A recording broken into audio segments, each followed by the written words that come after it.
Salut à tous et à toutes et bienvenue dans l'épisode 3 de Fan et Découverte, l'émission qui part à la découverte des créatifs geeks du net. Aujourd'hui, nous allons parler d'une web-série qui s'adresse surtout aux gamers, aux passionnés de jeux vidéo et d'e-sport. Car oui, aujourd'hui j'ai l'honneur de vous présenter la web-série Serial Gamer. Ah, et j'ai reçu aussi un email de l'ESWC. Le quoi? L'ESWC, l'Electronic Sports World Cup. L'électro quoi?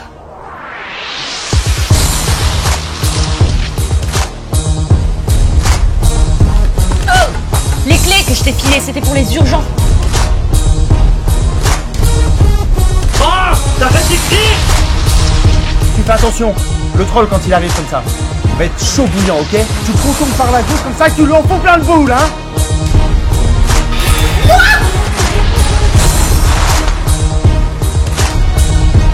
Tu commences à me faire chier, Rayman, hein? Bouillard! Moi, je suis sur Portal. Portal combat?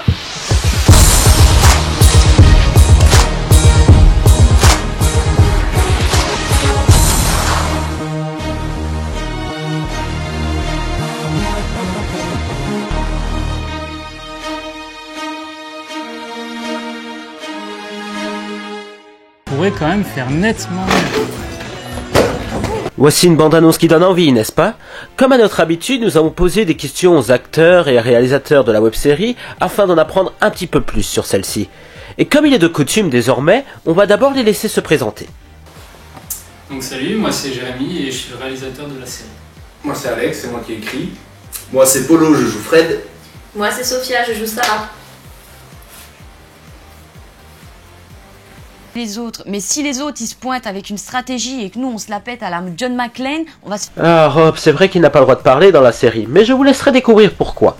Enfin bref, ma première question s'adresse au réalisateur. J'aimerais savoir comment vous est venue l'idée de créer cette web-série.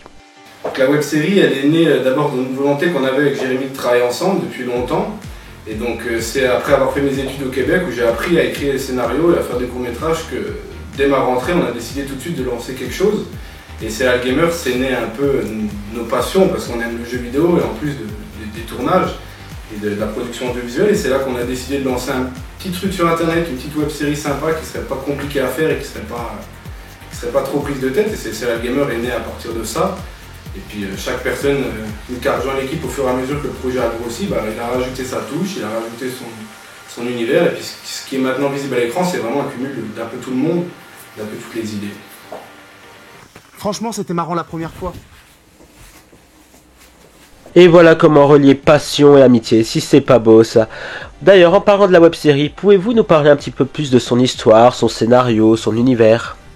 Serial Gamer, c'est une web-série qui est ancrée dans la réalité, qui tend vers l'humour et dans laquelle on peut suivre en fait, les trois personnages que sont Sarah, Fred et Robin, passionnés du jeu vidéo et qui vont essayer de se confronter à l'univers de la compétition du jeu électronique.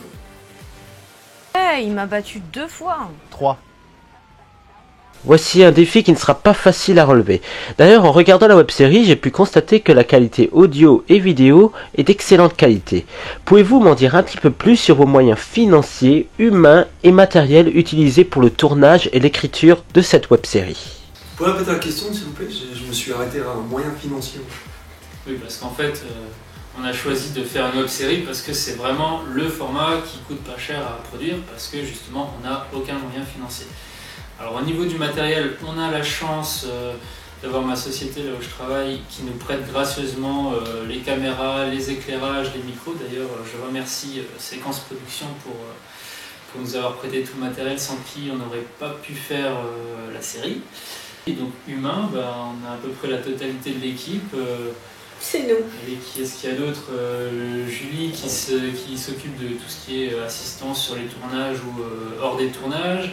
Kelly qui nous fait généreusement à manger pour les midis entre les tournages. Et voilà, l'équipe se compose vraiment de 7 personnes grand maximum.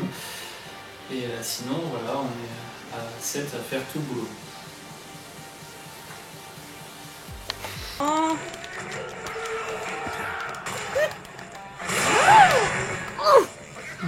Alors on peut constater aussi que le scénario de chacun des épisodes est très bien ficelé. Alors j'aimerais savoir, est-ce que le scénario est écrit quand même longtemps à l'avance ou bien au fur et à mesure en fonction des idées que vous avez? Alors pour les scénarios, oui, ils sont écrits quand même pas mal à l'avance. On essaie toujours d'avoir quand même quelques semaines d'avance. Et quand moi j'ai fini une première version, il est tout de suite envoyé à Jérém et à Mathieu parce qu'on a tous les trois des points de vue très différents sur ce qu'on veut pour la série, mais on a beaucoup de points communs dans ce qu'on aime. Donc finalement, c'est un premier jet qui est d'abord retravaillé tous les trois. Et puis après, donc, on envoie tout de suite une version aux acteurs qui ajoutent leurs petites touches, qui ajoutent leurs petites idées, leurs propositions. Une fois que ça c'est bouclé, on prévoit effectivement les tournages, mais quand on tourne, il y en a déjà plusieurs scénarios de préfet. Et surtout, donc, en tournage, on fait aussi encore beaucoup d'impro, beaucoup d'idées. On fait, pour ce qui est la mise en scène, les déplacements et tout ça, on aime bien des fois se laisser un peu d'improvisation parce que ça a donné des petites scènes marrantes qui n'étaient pas écrites et qui sont déjà dans les épisodes diffusés. Et donc c'est comme ça qu'on travaille surtout pour l'écriture. D'abord tous les trois, dès qu'on est d'accord, on prévoit les tournages et puis c'est comme ça qu'on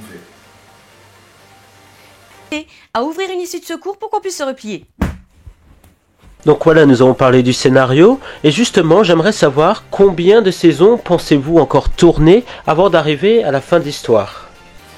Donc à l'heure actuelle, on a déjà tourné les 12 épisodes de la première saison. Donc il reste encore beaucoup de travail au niveau du montage, mais les 12 épisodes sont tournés.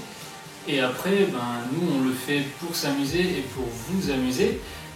Tant que ça fonctionnera, on continuera à des saisons jusqu'à ce que l'imagination débordante de notre cher scénariste s'épuise, mais je suis sûr que c'est pas encore le cas.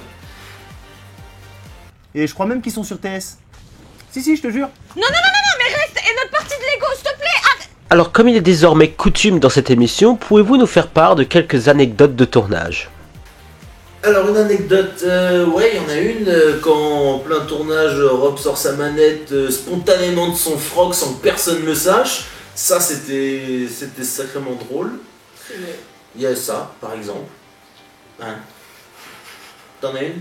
Bah, il y a toutes les fois où, quand notre cher réalisateur ou notre cher scénariste annonce un action ou un coupé qui sont en général succédés par un gros rot.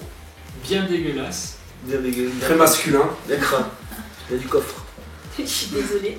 Peut-être que parce que à la base, le rôle de Sarah, ça devait être un mec. C'est vrai. Ça vient peut-être de là, ça déteint sur elle. C'est vrai. Mais vous pouvez parler, hein. Toi, test du micro, hein. Les premiers jours de tournage, le micro de cravate qui doit être scotché à la poitrine, Monsieur Lieti a dû s'épiler le torse. Je pense que c'était pas mal. Non. Même pas mal, j'ai même pas pleuré. Juste un peu. Juste un peu. Et puis il y a aussi Alex. Alex, surtout prévoir beaucoup de coca. Et tout le monde a sa bouteille parce que Monsieur est nerveux. Tu sais que Naro, on le dit que en Lorraine. Ah bon? Parce que c'est un Ah bah putain ça de Lorrain. vient chez nous. Parce que c'est un putain de Lorrain. On est lorrain.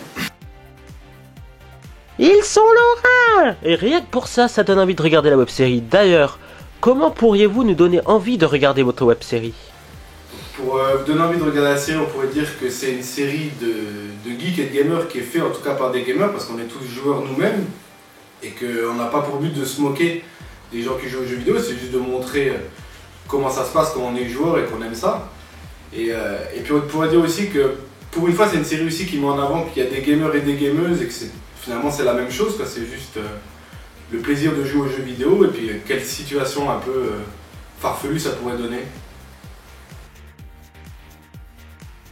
Si vous voulez voir toutes ces situations farfelues, je vous invite à regarder la web-série. Ça y est, l'épisode 3 de Fans et Découvertes touche déjà à sa fin. Je tiens à remercier toute l'équipe de Serial Gamer d'avoir pris le temps de répondre à nos questions. Si vous voulez visiter leur chaîne YouTube, leur site internet ou leur page Facebook, tous les liens sont disponibles dans la description de la vidéo. Je tiens également à vous remercier d'être de plus en plus nombreux à nous suivre.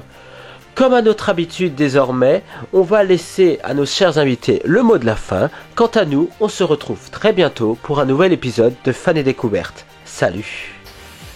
Alors un petit mot pour finir. Bon Un petit mot. Bon Donc je voulais remercier la Chambre du Gamer de nous avoir contactés. C'est très sympa de votre part de nous accorder cette interview. Classe. Et merci au public qui nous regarde et qui nous regardera par la suite. On vous aime, putain. Surtout n'oubliez pas de liker, de commenter et de partager les vidéos. Partage, c'est l'avenir.